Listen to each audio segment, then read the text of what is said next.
ರೇಣುಕಾ ಸ್ವಾಮಿ ಕೊಲೆ ಕೇಸಿನಲ್ಲಿ ಜೈಲು ಸೇರಿರುವ ನಟ ದರ್ಶನ್ಗೆ ಸದ್ಯ ಜಾಮೀನು ಸಿಗದೆ ಪರದಾಡುತ್ತಿದ್ದಾರೆ. ಬೆನ್ನು ನೋವಿನಿಂದ ಜೈಲಿನಲ್ಲೇ ಚಿಕಿತ್ಸೆ ಪಡೆಯುತ್ತಿದ್ದಾರೆ.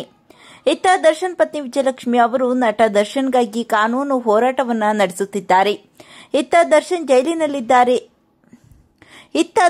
ಜೈಲಿನಲ್ಲಿದ್ದರೆ ಇಂದು ಪತ್ನಿ ವಿಜಯಲಕ್ಷ್ಮಿ ಅವರ ಹುಟ್ಟುಹಬ್ಬ. ಪತ್ನಿಯ ಹುಟ್ಟುಹಬ್ಬವನ್ನು ತುಂಬಾನೇ ವಿಶೇಷವಾಗಿ ಆಚರಿಸುತ್ತಿದ್ದ ದರ್ಶನ್ ಅವರು ಪತ್ನಿಯ ಹುಟ್ಟುಹಬ್ಬದ ದಿನ ಜೈಲಿನಲ್ಲಿ ಕಣ್ಣೀರಿಟ್ಟಿದ್ದಾರೆ. ಹಾಗಾದ್ರೆ ದರ್ಶನ್ ಹೇಳಿದ್ದೇನು ನೋಡೋಣ ಬನ್ನಿ. ಇಂದು ದರ್ಶನ್ ಪತ್ನಿ ವಿಜಯಲಕ್ಷ್ಮಿ ಅವರ ಹುಟ್ಟುಹಬ್ಬ. ದರ್ಶನ್ ಇದ್ದಿದ್ರೆ ಪತ್ನಿಗೆ ಸರ್ಪ್ರೈಸ್ ಆಗಿ ಬರ್ತ್ಡೇ ಆಚರಿಸುತ್ತಿದ್ದರು.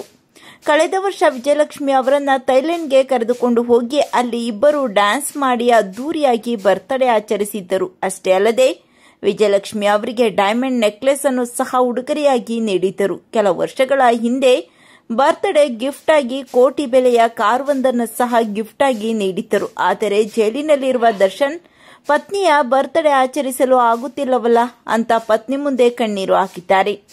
ದರ್ಶನ್ ಅವರ ಪರಿಸ್ಥಿತಿ ನೋಡಿ ಇದೆಲ್ಲ ಆದಷ್ಟು ಬೇಗ ಸರಿ ಹೋಗುತ್ತೆ, ನೀವು ಬಂದ ಬಳಿಕ ಮತ್ತೆ ಬರ್ತ್ಡೇ ಮಾಡೋಣ, ನೀವು ಯೋಚನೆ ಮಾಡಬಿಡಿ ಅಂತ ಪತಿಯನ್ನ ಸಮಾಧಾನಪಡಿಸಿದ್ದಾರೆ ವಿಜಯಲಕ್ಷ್ಮಿ. ನೀವು ಸಹ ಹುಟ್ಟುಹಬ್ಬ ಆಚರಿಸಿಕೊಳ್ಳುತ್ತಿರುವ ವಿಜಯಲಕ್ಷ್ಮಿ ಅವರಿಗೆ ಕಾಮೆಂಟ್ ಮಾಡಿ ಶುಭಾಶಯ ತಿಳಿಸಿ.